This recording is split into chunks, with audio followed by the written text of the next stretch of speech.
Hey, everyone. Hi, Hi. Hi. welcome. Hey, Well, ladies. nice to see everybody.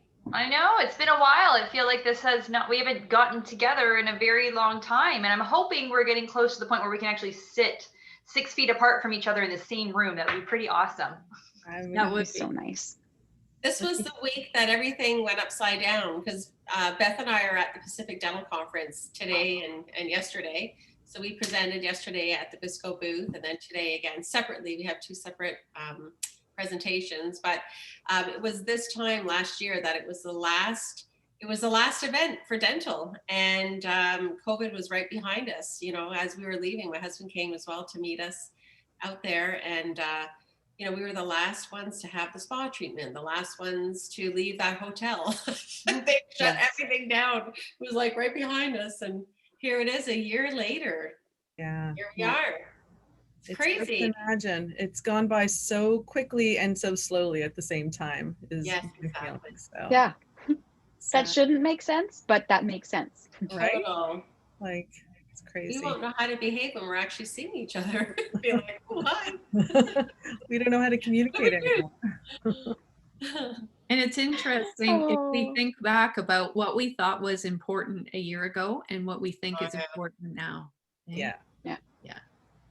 Well, I don't think we would have been, at least I wouldn't have been here had it not been for COVID with you guys, because that's when I was introduced to Kathleen, and that was a time where I kind of put my thinking cap on and thought, well, which direction am I going to go professionally with women in dentistry? And we'll talk about that later, but because otherwise I wouldn't have time. And so that to me was the launch of our online program, and that's how I connected with you. So everything is meant to be in a way, but enough of it already. I'm tired of it. I think to go back to normal now. What's weird is watching shows and just seeing all the people together in the shows, and it's like, oh, it's just such a weird thing to watch now. It's like, oh my God, they're touching each other and they're like doing, what are you doing? Yeah, it's like, don't do that. You're too close. You're breathing on. Back up.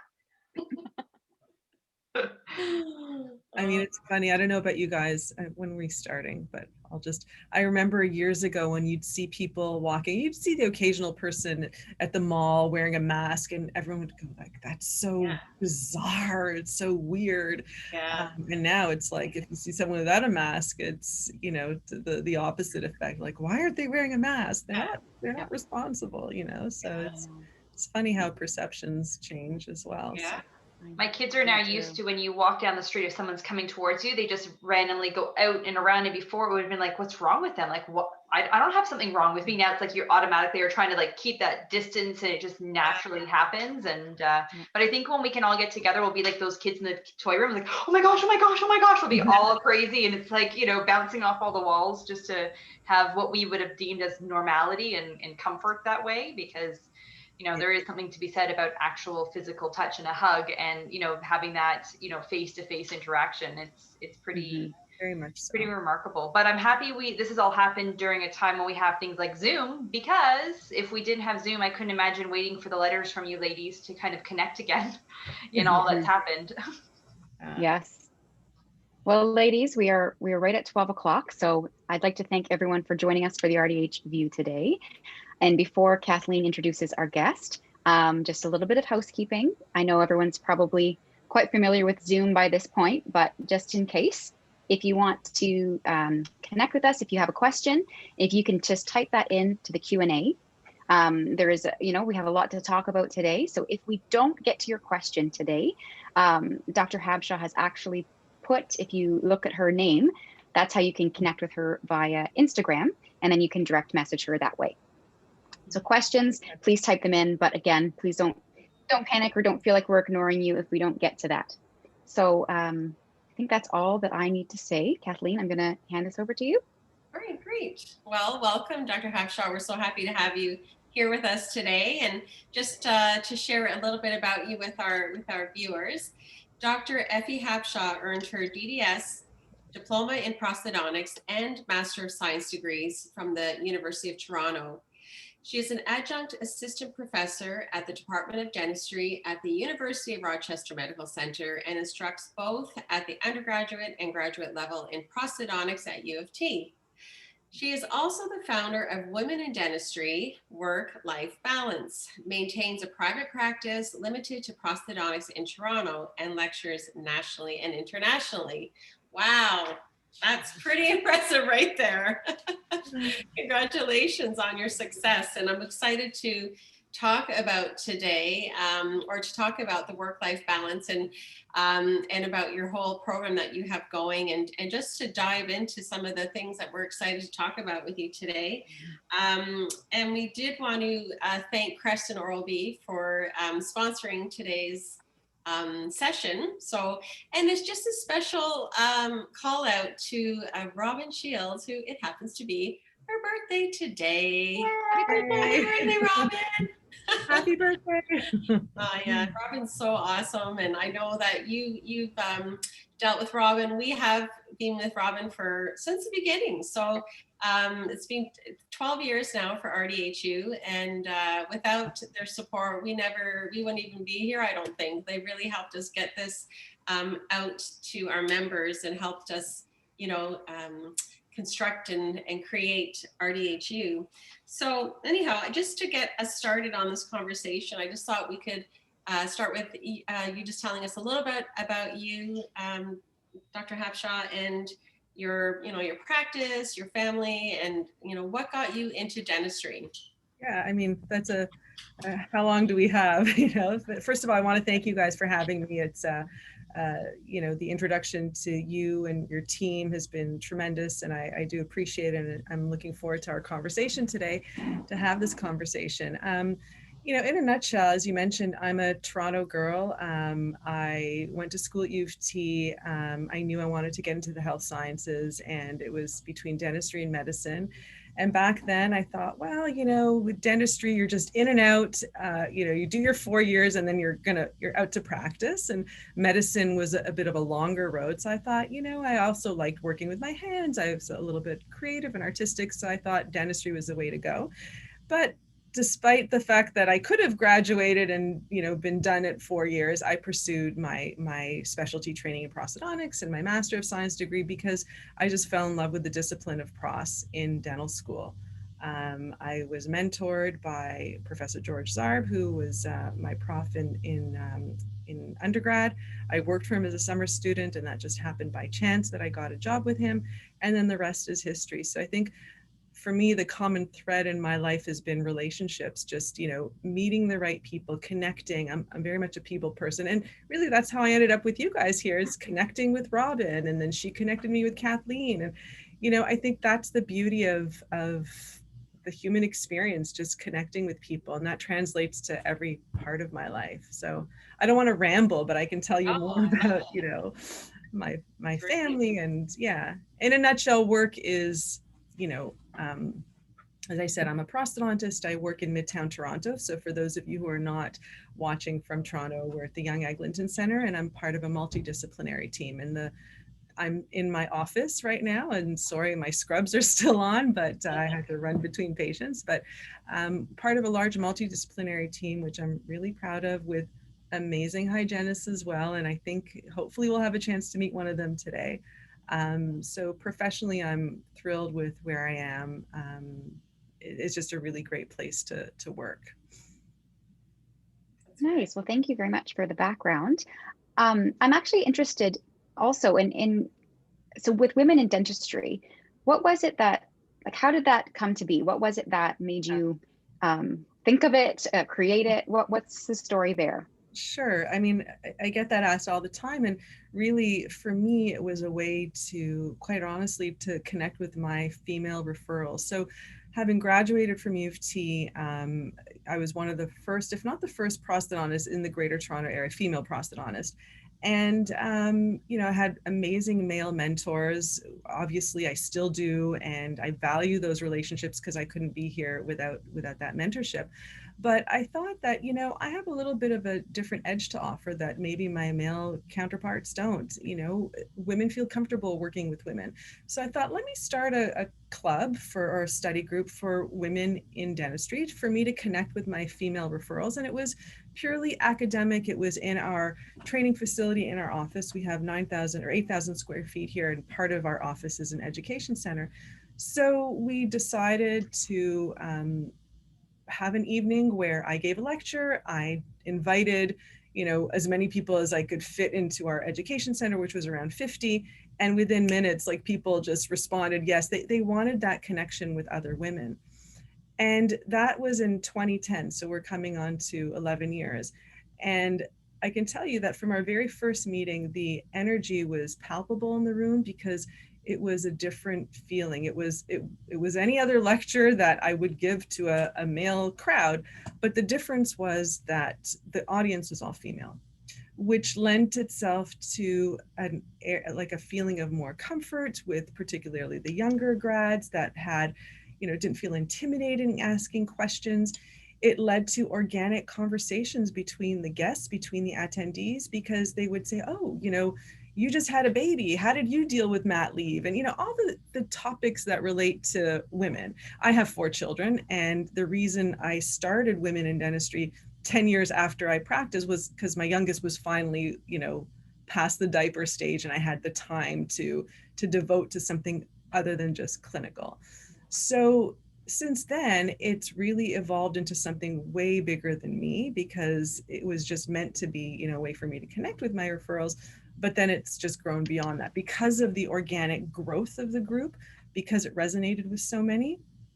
We've grown and expanded to offering online education, now online since COVID, hands-on programs we're just launching. We're really proud of our leadership program that we're launching with my good friend and colleague, Dr. Sally Safa, who's the mindful dentist. She has a site. So we're launching a 4-day or 4-week, 4-session leadership program that we're going to launch on International Women's Day. And I think, Carrie, we talked about a discount for people that are watching the show to watch it, but that's an aside. So that's how Women in Dentistry started. And I could tell you a lot more about it, but I don't want to, dominate the conversation in terms of the offerings that we have. But it's really been heartwarming, because the biggest thing, and I talk about relationships, it's allowed me to build relationships with colleagues, with industry people, and most importantly, with the younger grads, with our mentorship program, which has just taken off tremendously. And my colleague, Dr. Tracy Hendler,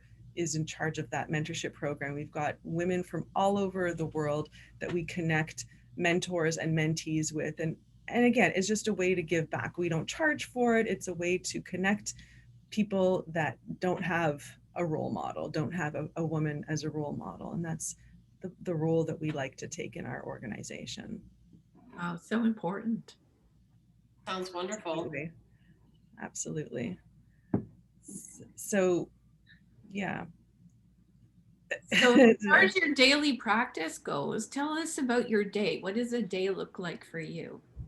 Well, a day, I'll start off from the very beginning. So, because we are, I would imagine, mostly, I shouldn't assume, but mostly a female audience, it's, juggling our lives, because as women, I know some of you personally on the panel here have kids, not everyone, but it's just a juggle to get the team going. So as I said, I have 4 kids, and having them in homeschool is a bit of a challenge. But now I've got like a sector in each.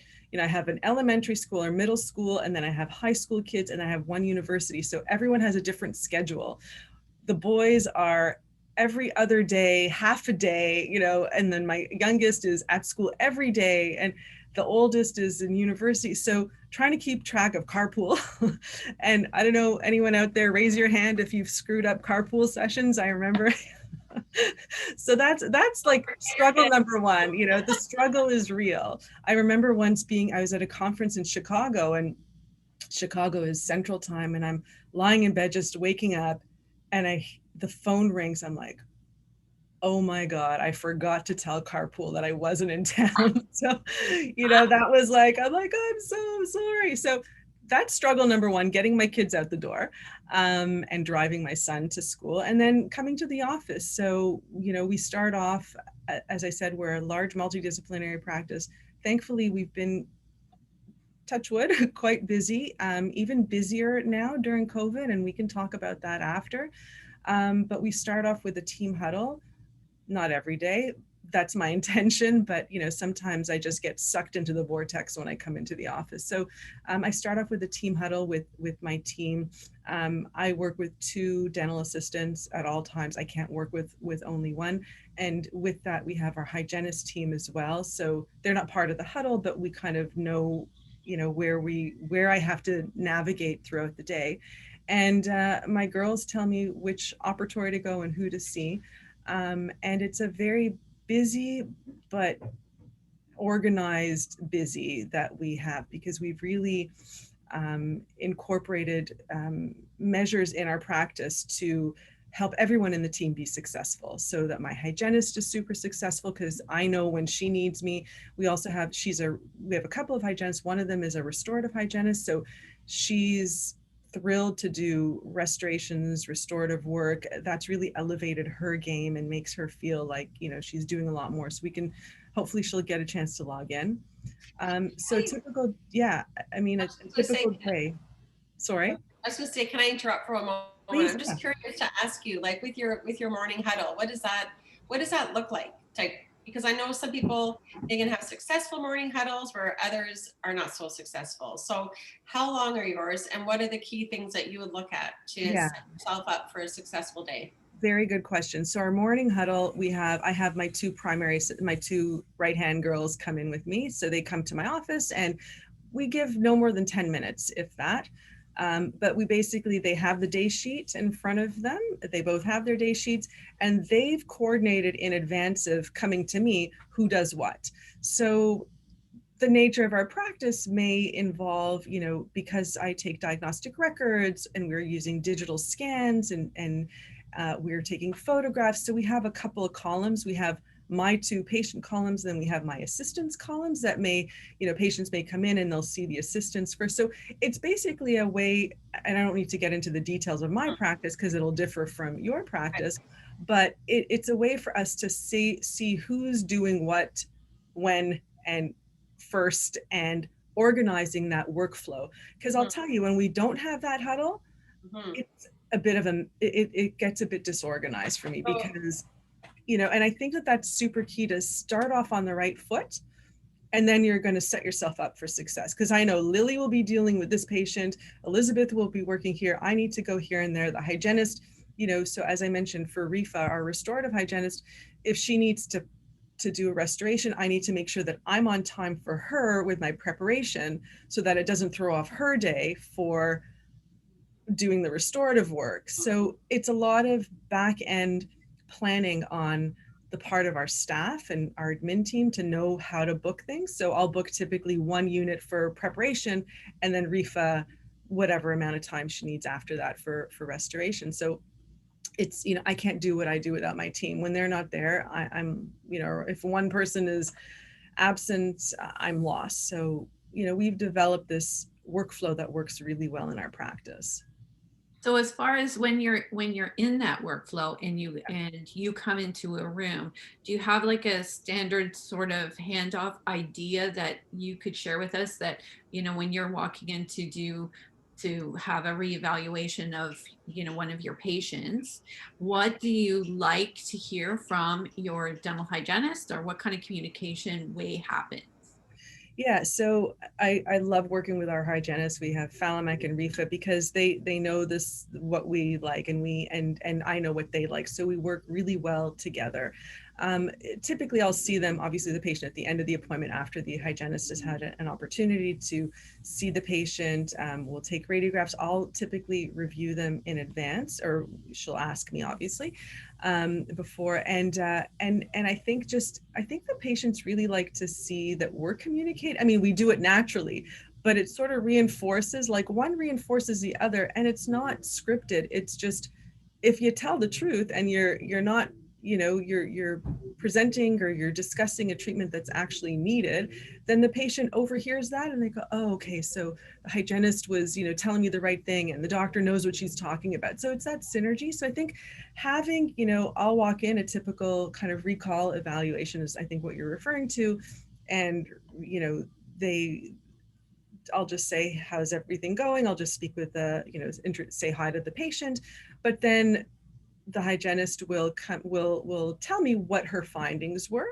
And then I review everything, and then we just sit the patient up. Again, I think it's really important to have a upright seated patient. They're typically seated upright when I come in, and then I'll do the exam and sit them up again.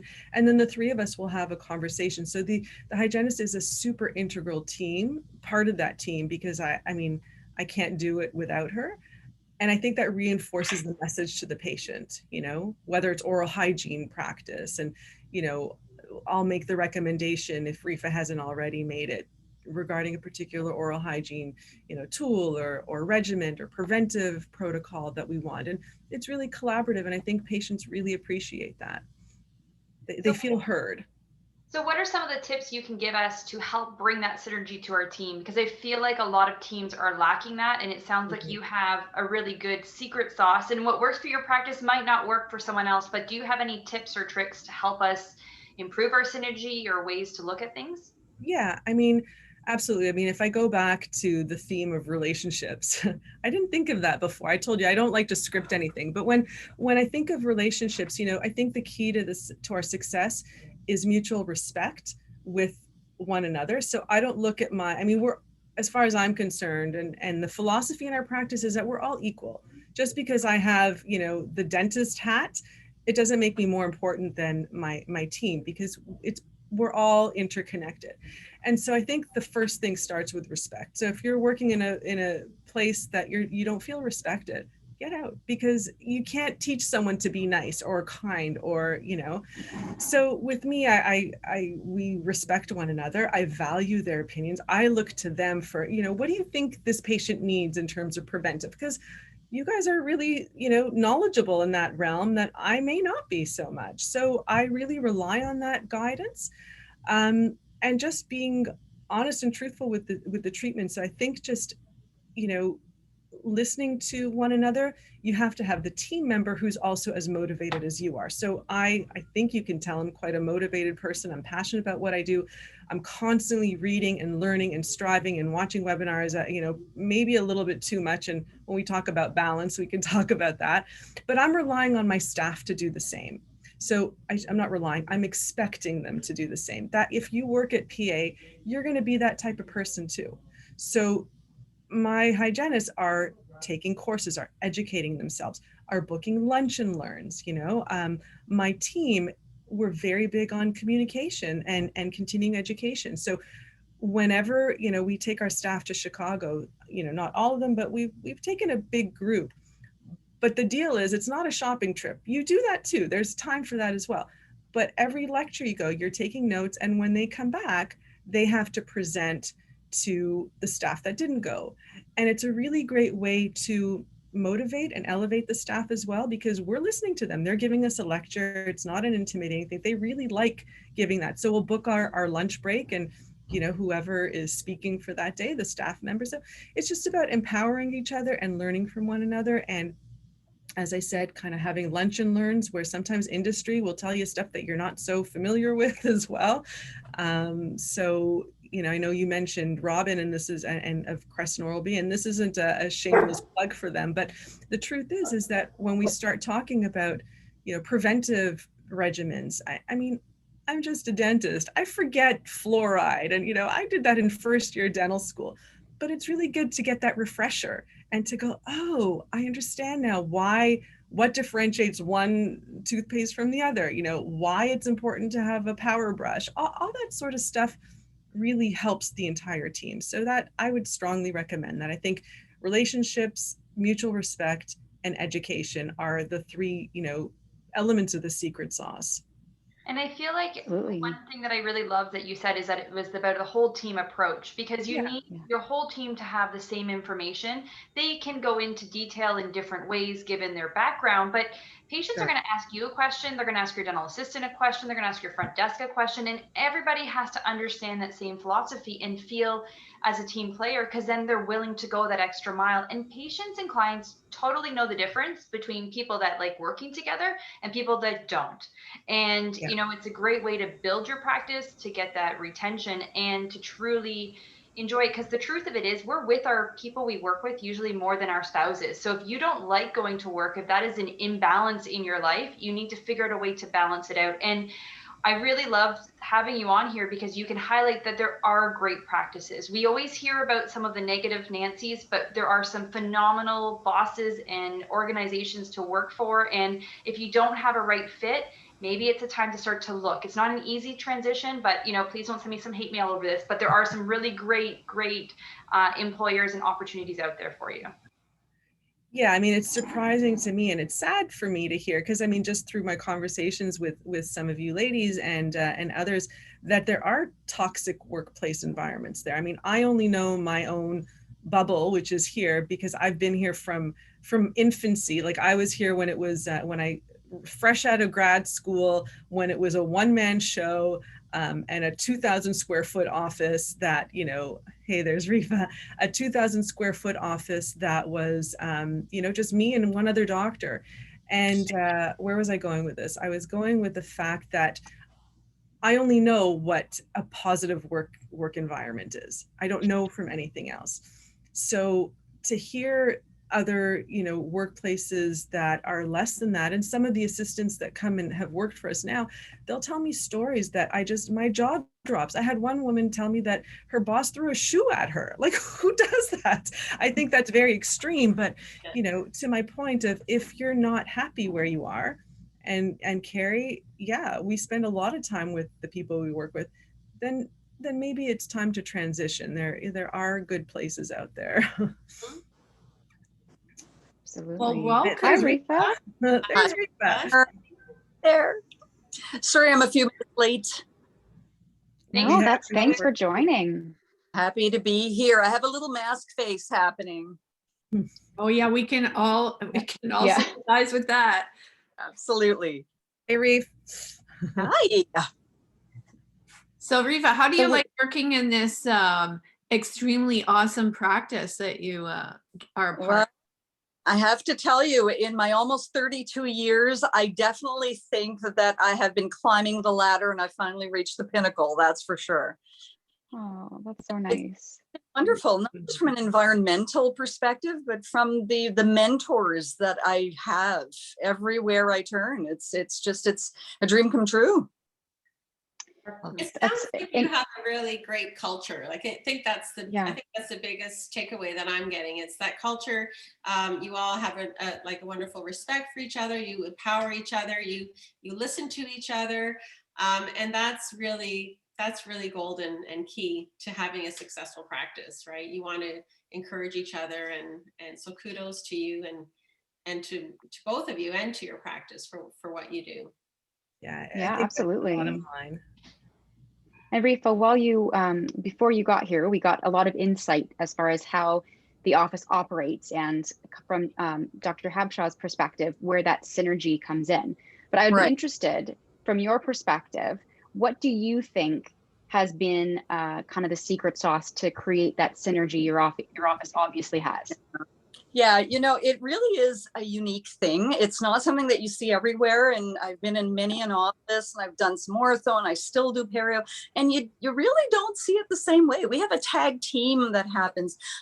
We spoke of just the synergy, and I think one of the things Dr. Habsha does that a lot of practitioners don't do is a transfer of trust. Like, I'll be doing something and somebody will tap me on the shoulder and say, okay, Dr. Habsha needs you in Op2, and into Op2 I'll run, and she'll be there in front of the patient with a mirror, and she'll just pull us in. What do you think of this? What do you think of that? And, you know, that type of team, I don't know, it's a well-oiled system, and patients see it and it works.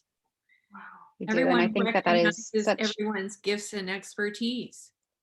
Yeah. I mean, whether it's someone who's just really, Lily and Liz are both dental assistants in the office and they're fantastic. And when I can't get a shade just right, I'll just say, Lily, come over here. What do you see? And boom, it's done. It works. And it's not contrived or anything. It's really the way things work. And I think it's finding the right people that fit our mold. And our office isn't for everyone. If someone, and you have to find a fit that works well for you. And I think that makes a lot of sense. And I hope for anybody else who's, go ahead. Sorry, go ahead. You go ahead, Annalise. So how does that translate to then into your life, right? Outside of dentistry? And are you asking? Yeah. So like you have this well-oiled machine, this team at work, and how, and so and it obviously works really well. So tell us the difference that makes into your regular day. Right. So you're asking me? Yeah. Yes. Okay. So I feel that it's probably more the other way around. I think the nature of the individuals who've ended up at PA alongside Dr. Habsha bring those things. I think they're innately there. Or maybe perhaps not innately, or they've developed over time, but we come with these things. And with a leader who fosters that, it just really allows it to surface and come to be. But yes, I think when you have highly motivated people and a really high bar, it does, all of a sudden, I don't want to read any book. I want to read a book that's going to, whatever it is, even if it's on a vacation. So you're right. You do start to think about these things.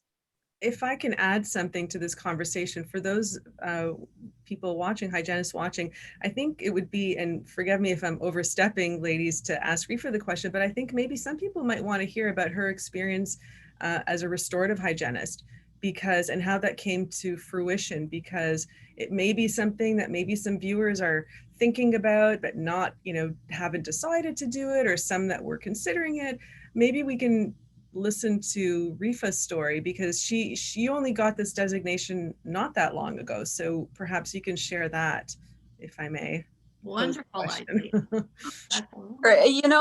It's I don't know if it's remarkable or unremarkable. I mean, I started out in general practice like everybody, worked most of my life in general practice, did some ortho in the 90s and perio throughout, part-time, and came to restorative. A lot of people want to go in that direction, but you need a dental office that is busy enough to foster that type of, and capable of doing it.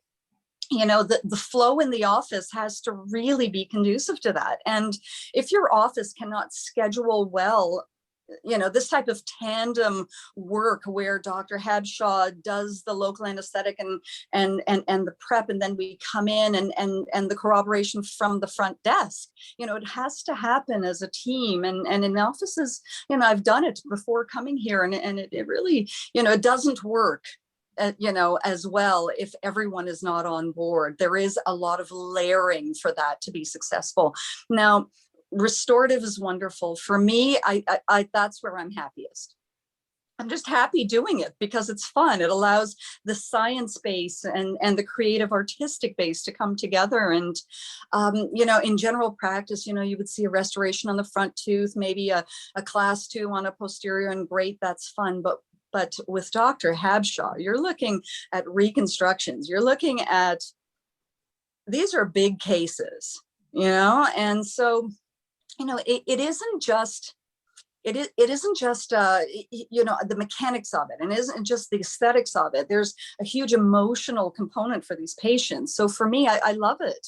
For me, that's a great way to channel that energy. So for all the hygienists out there who really are motivated and are prepared to work, it's a fantastic field. It opens up so much more. And Rifa, if you don't mind me asking, for anybody who's kind of, had maybe bad memories of dental hygiene school and is afraid to continue on, how did you find the actual education? So when you went back to school, how did you find that experience? Well, I mean, again, it's, they accept 18. And so I was one of two who were over like around 50 kind of thing. And so that was unusual. If you happen to be young, that's fine. So you're in there in a class with 27 and 28-year-olds, and that's an interesting experience, but it's 2 semesters, and it's really not a big chunk of your life for such a dramatic change, if you can find an office in which you get to go back to and use these skills. I thought it was great. I mean, daunting at first, but you very quickly fall in. Excellent. I'm just loving this conversation because Beth and I do a lot of, and Carrie too, we do a lot of quality assurance coaching for people that are doing their portfolios. And we do hear a lot of really great success stories, but we do hear a lot of the not so great. And so just to even think about the opportunities that we're just making us think about today. And, if you're not happy in your workplace, don't stay, go find something new. If you're not happy doing general, maybe you want to branch out, and maybe you want to do ortho, maybe you want to do restorative. Like, we have so much opportunity as dental hygienists to expand and explore. So if you're not happy, that's all part of the work-life balance, right? If you're not happy at work, you're not going to be happy at life at home. There won't be that balance, right? You have to be, and that's one of the things that I feel strongly about with the work-life balance is you have to be present in that moment when you're at work, right? You have to love what you're doing, and you have to only be present doing that. And then when you go home, you want to be present at home. And just from what Dr. Habsha was saying about being organized and planning, that all comes into the whole work-life balance scenario, right? If we can plan and be organized at home with our, carpools and our activities and our food and plan and prepare, you can actually be present at work and enjoy what you're doing. And then when you go home, be present and enjoy what you're doing at home, right? I just think it's all coming together so nicely. So thank you so much for sharing. Lisa, can I pick your brain for a minute? So we asked Dr. Habsha about chart review, or what her day looks like when she comes in. From the hygiene perspective, what things are important to, make for a successful day for you in the practice? Can you share some of your tips or tricks with us?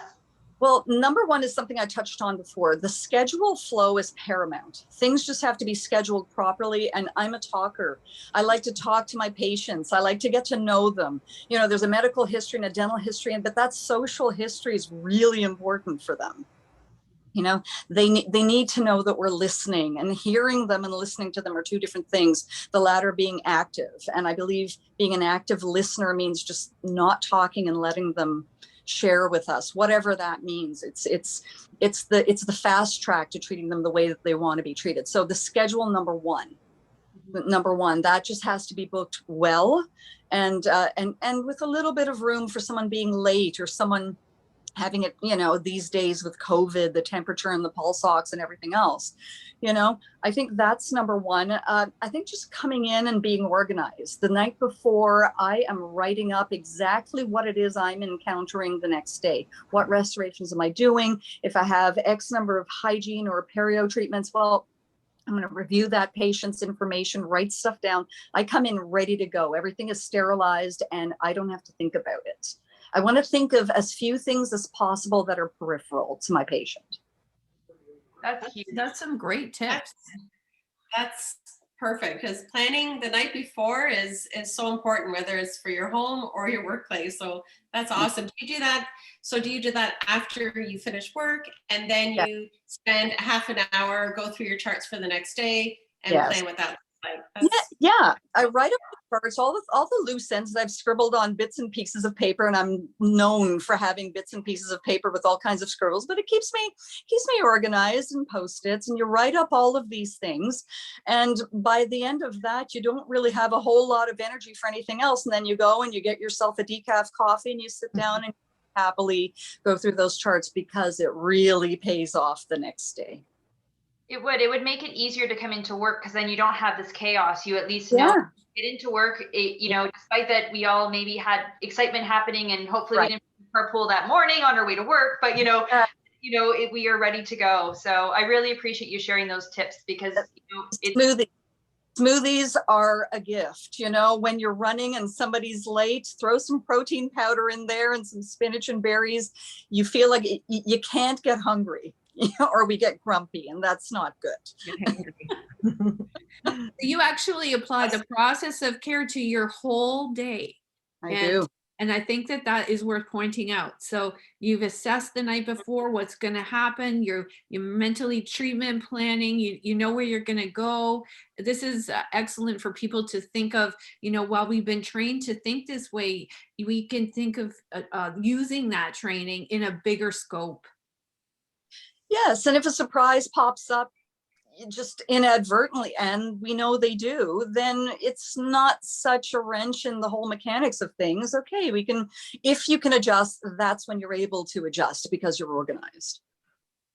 Awesome. So I have a question for, I guess, maybe for the both of you. I'm just thinking here, like, one of the other things that we hear about is how do we implement change? So often we have our members come to courses or events and they get all excited and they don't know how to bring it back to their doctor. So because often we're working in silos, right? So what do you do? I know you do a lot of things together, but what about if you were to do something on your own, Rifa? How would you bring that to Dr. Habsha and say, let's make a change? Well, I think one of the things that we do have, and quite, you know, whether it's this transfer of trust that I was talking about or over here psychology, a lot of these things happened really organically with Dr. Habsha. We just connected and I don't know, like minds, and it just worked. The synergy was just great. And so whatever it is, you know, I'm a reader and I'll read about different things. You know, I believe in therapeutic touch, and, you know, sometimes patients just need to take a step back and to breathe, and whatever it is that I bring to her, I think it's paramount that the person at the helm be open. So the Con Ed for people that are out there who are really wanting to do something different and to add something good to their practice, I think the doctor has to be there. They just have to drag them there, kicking and screaming, and they just need to be present. Mm-hmm. Yeah. And then I always add on to, like, you know, if you are wanting to implement something in your practice and that if the doctor isn't there, because sometimes they can't drag them along, right? So at least to, you know, present it like a case presentation to the doctor. This is what I like to present. This is where we're at right now, but this is where I think we can take the practice, and then hope that, you know, your doctor is open-minded for that. And again, that brings us back to, if you're working in a practice where you, like, there's a ceiling and you can't get past that ceiling because there's only one leader in that practice, well, then it's time, right? It's time to actually to move on. Okay, so I think Rifa, you have you have a patient coming up soon, so you probably have to sign off. Is there anything else for the team here, the cast? Anything else we'd like to ask Rifa before? Well, I think, you know, one of the things that I think about, you know, the biggest feedback for me is my patients. So are they compliant? If they're not compliant, then I need to do something different. Retention, if they move further away, are they going to drive to come and see me? Because I want them to do that. I want them to treat me over what's next door. And if they're not doing that, then I need to do something different. You know, I don't just want them. I want them to go home and say, you know, I think my daughter would really love that practice. So those three things are really important to me. They're markers that tell me whether or not I'm doing a good job. And I think we have to be mindful of those things. Mm-hmm. And what about home care? Do you really share the importance of using, like, you know, the stannous fluoride or the oscillating, rotating technology? Like, do you really like, how do you get that message across to your patients? Because they're investing in a lot, right? They're coming in for reconstruction. So home care is, like, you know, paramount here. So how do you relay that importance to your patients? I don't think you wait until a set time to have that talk. I think that's something that has to happen every step of the way. When I see things, that's when the mirror comes out. That's when the light on my loops shines on the plaque on a particular area, and there's a little red ribbon of margin that I want that patient to see, and I want them to see it then. So I think it's an ongoing practice. I think we just have to be mindful of what we're looking at any given time, and we have to take the time to show our patients. Unless it's theirs, they don't own it. And people will comply, especially if they're investing in a beautiful new mouth. That is just a small aspect of change, getting that fantastic oscillating brush in there, getting whatever it is. And I'm a huge believer in stannous fluoride. And that's what we do. I mean, I think what Rifa is touching upon is our patient demographic is typically one where, typically an older demographic, but they're, regardless of age, they're typically having comprehensive care, whether it's tooth-borne restorations or implant-supported restorations. So oral hygiene, preventive, I mean, that's not an add-on, that's part of their treatment. It's not, supplemental, it's a part of their treatment. We build that in with that. And so our larger, our full mouth rehabs get an Oral-B toothbrush. We give them as part of their treatment because we feel that's how important we feel it is.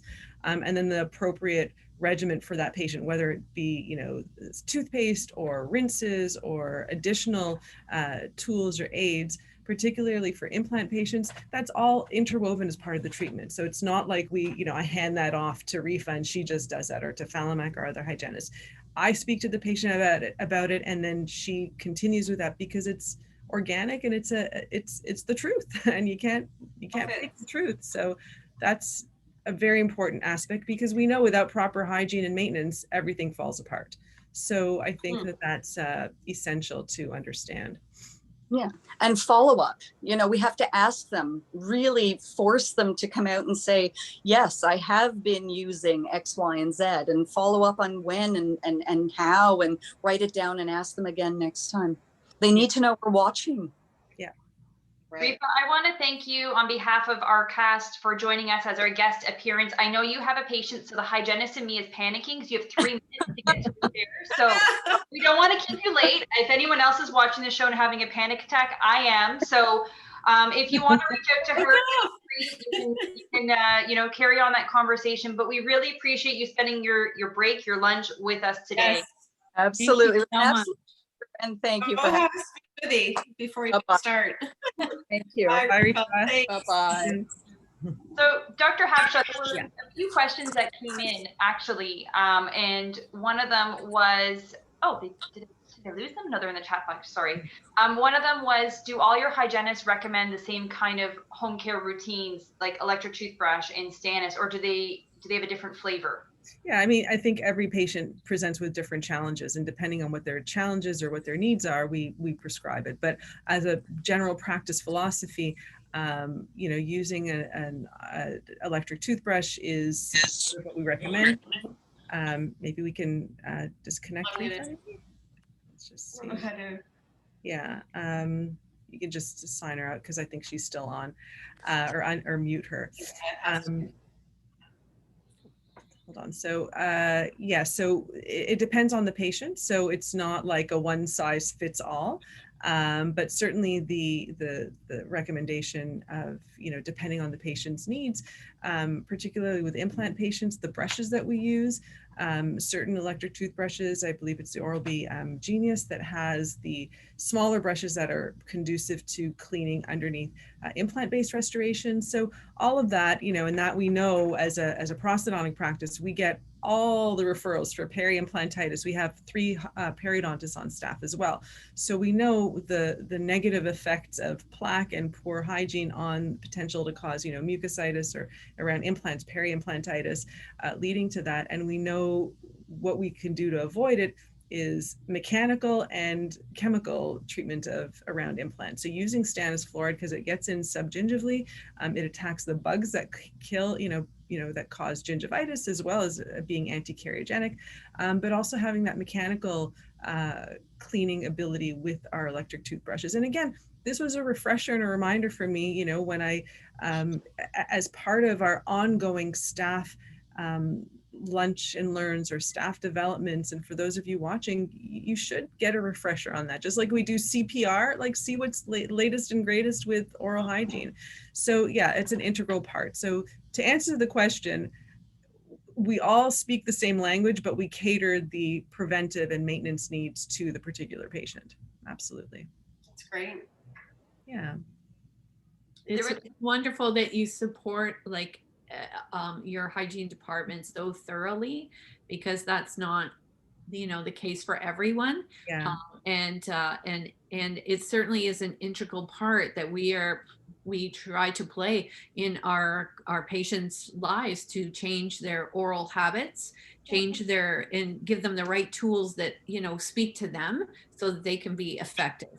And I think if there are any dentists watching or office managers, I mean, your office is really only as good as your dental hygienist sometimes, because as Rifa had mentioned, people will travel to see the hygienist, and conversely, people will leave a practice if they don't like the hygienist.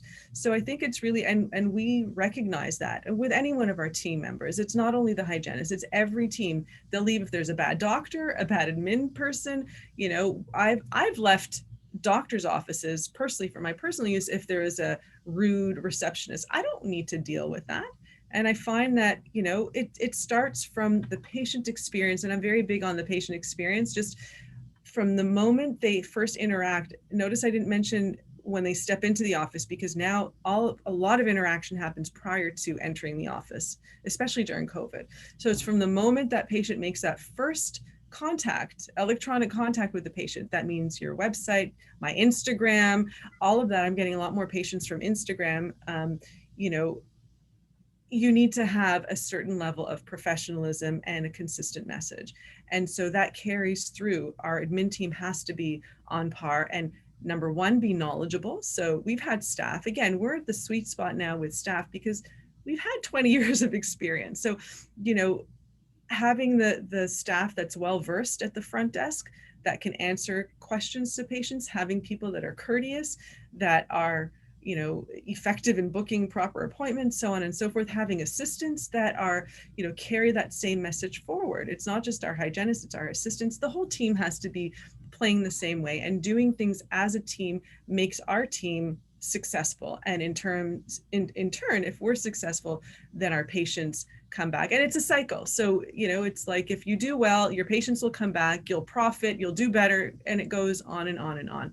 So it's not by coincidence that I'd like to think that, you know, we're in a good place from a professional standpoint, because we really put in our heart and soul. Like, it just it irks me when people say to me, "Oh, Effie, you're so lucky." Luck has nothing to do with it. I mean, I'm sure you guys get that too. Kathleen, you're so lucky. You've got, you know, this wonderful platform. That's bullshit. I mean, pardon my language, but that's you know, it's wrong, because there's a lot of work, dedication, passion, commitment that goes into everything. I'm 20 years out, and, you know, I feel like I can speak to that because I'm not even going to say I've put in my time. I am putting in my time. It's a continuous, and anyone who knows me knows that I'm always at it, you know. And Kathleen, maybe we'll talk about this later, because I know, you know, the whole idea of work-life balance, but yeah, like, I think luck really doesn't have much to do with a lot of things. I believe in fate. I believe in, you know, karma and, you know, luck to an extent, but really it's what you put in is what you get out. Yeah. Right.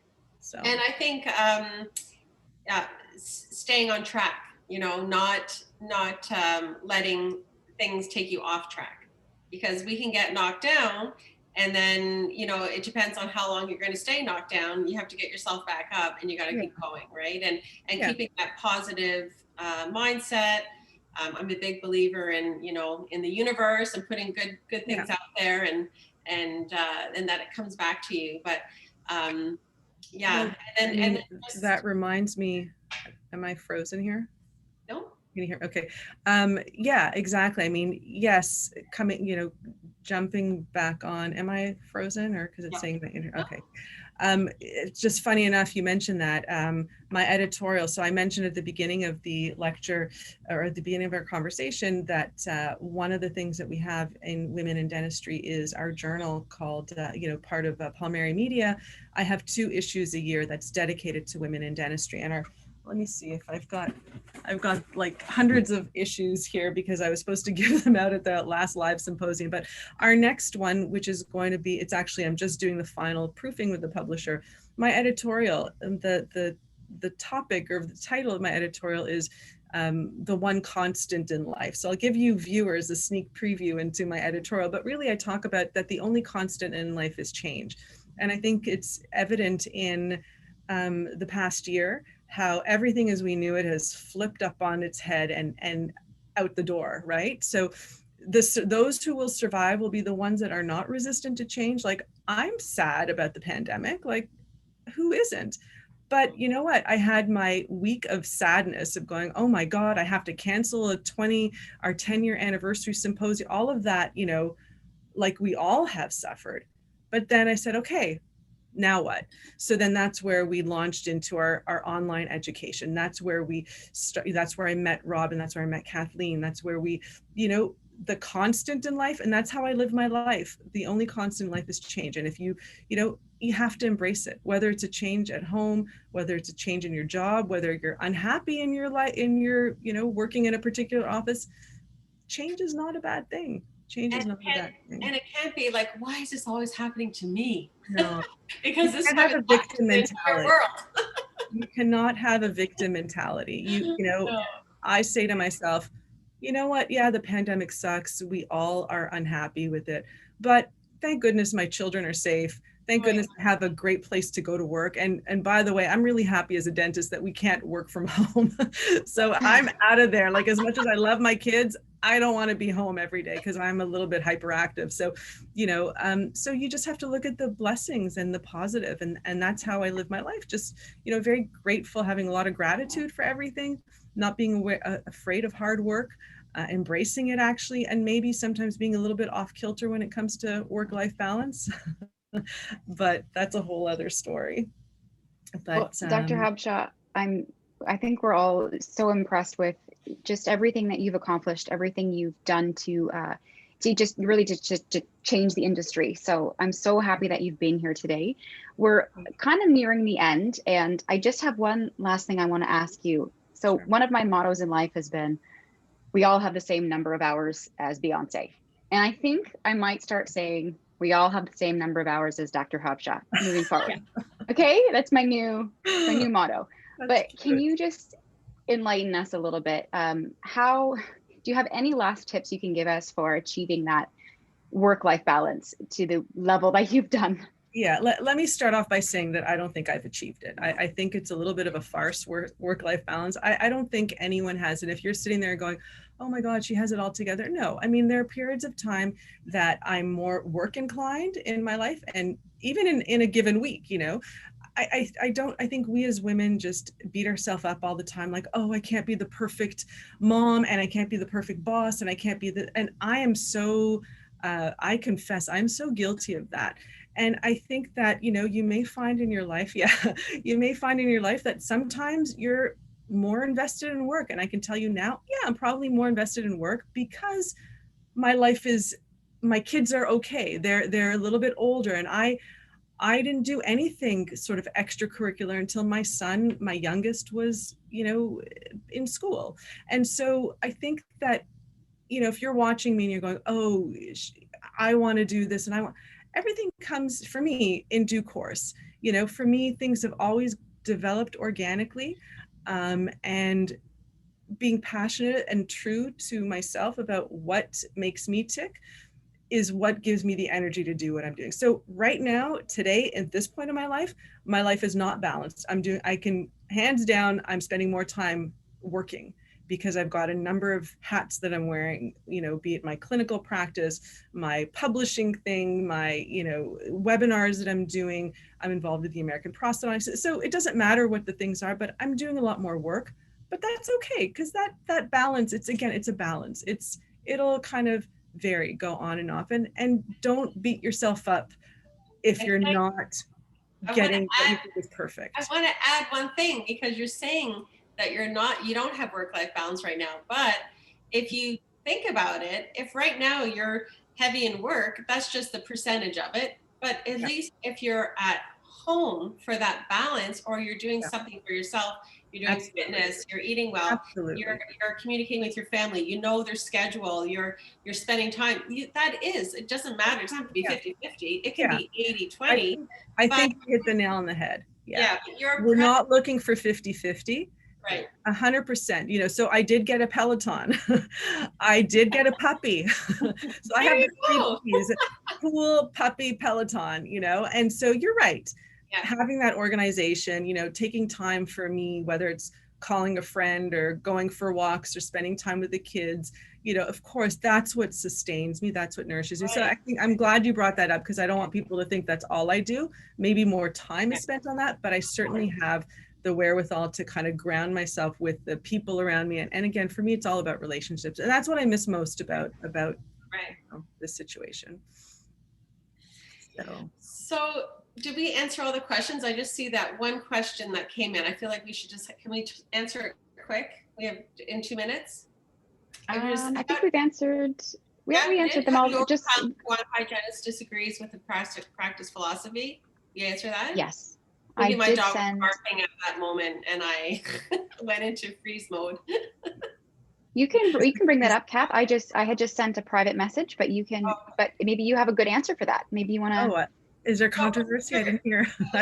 No controversy. That's why I'm asking. What was the comment? How do you overcome if one hygienist disagrees with the practice philosophy? Bye-bye. Mm-hmm. I mean, I guess, are you asking me? Well, she's asking, so I would assume it would. I guess it depends what the philosophy is. I mean, you know, if they're shedding light on something that, you know, if I'm doing something wrong philosophically and it's brought to my attention, then personally I would embrace it. But if it's something like, you know, Dr. Habsha believes in toothbrushes, but I don't, then, you know, it's bye-bye, tongue in cheek. But I guess it depends on what the philosophy is. And you know what, not all relationships are going to work, man. Like, you know, some friendships don't work, some, you know, hygienist dentist relationships don't work, and sometimes you can't put your finger on it. Sometimes there's just no chemistry, and if that's all it is, just you know, then move on, right? And then putting systems in place, like I feel like that is a real important part, to do that, to have that work-life balance. Like it sounds like having your huddles, looking at the day before, putting systems in place for the Crescent Roby programs. It's like those things help us in our practice. If we can have the systems throughout our day, it makes it easier. When our patients are going home and they're using all the tools that they need to use, when they come back, it's making our lives a lot easier, and we're not battling the you know, the crazy inflammation and the biofilm and everything, and you have all these problems with all this, you know, after doing all that reconstructive work, you find what works for your office, you find what works for your home, and together it all just comes in. And to me, that's the perfect balance. We hope. I absolutely couldn't agree with you more. And we've only skimmed the surface. We've only touched it, because just like we have systems within, you know, my personal system with my my team, our whole office has systems. So we have our admin team that has an admin manager, and it doesn't have to be on such a huge scale, but I think every department, so we have admin, clinical, and laboratory, and education. So each department has a person who's in charge, and they have their respective manual. So there's a lot to it. I mean, we did a whole evening 3-hour lecture on, you know, keys to successful practice and integrated team approach. And those sorts of programs are available through Women in Dentistry, through our website, because it does talk about, you know, the details of what we do at the admin level, at the clinical level, at the assistant level, at the hygienist level. So again, that's what we strive to offer. That's a little bit different than some of the offerings with other CE programs. So what we would suggest to our members is to take this back, go back to your practice, share this information, have your dentist go and check out your programs that you offer, where it's all about the team, right? So I think that's wonderful. So if you want to share that website where they would get this information, what would that website be? So I mean, at womensdentistry.com, you can share it after, and then you can always womensdentistry.com, and just DM me on @Effie Habsha. If you go to Instagram @Effie Habsha, it has a link to the Women in Dentistry Instagram. It's all connected. So if you start with me, you'll find everything else. And you can always start with us, and Of course, that goes without saying. Yeah. We'll all direct you, and I'll do a follow-up email anyway with your information. So yeah. Now, Dr. Habsha, you have some upcoming courses that we wanted to mention. One was about leadership and the new RDH Corner that's going to be premiering in the next episode. Yes, yes. So when we talked about change, we did make a change to our journal. We added a column in the Women in Dentistry Journal called Hygiene Corner. And our very first inaugural article is by the Carrie Lepicek, and it's fantastic. It's going to be, I have it digitally now. It's going to hit the press right after this conversation. I'm having a conversation with our publisher. So that's another source of information. I mean, it's free to everyone. Just sign up to our mailing list. So we're really proud of that, because we, Women in Dentistry isn't about dentists in dentistry, women dentists, it's about all women. So hygienists, assistants, etc. And then really the course that I will give a shameless plug for, honestly, is the one that we're launching this coming International Women's Day. It's for 4 Tuesdays, 4 evening sessions in the month of April on leadership. Developed by women for women, with women speakers talking about how to be an effective communicator. So go online and go on our Instagram. You'll see that there will be a special discount for the RDHU viewers of 20%. It's a nominal fee. You get 8 CE credits, level 3 credits, but it's a real exciting program about leadership for women. And there are a bunch of topics that we talk about. So again, I very much thank you for the platform and for the opportunity to speak with so many of you, and to see how many people actually tuned in today during the middle of the day. So I really do, I'm very flattered. It's been a lot of fun.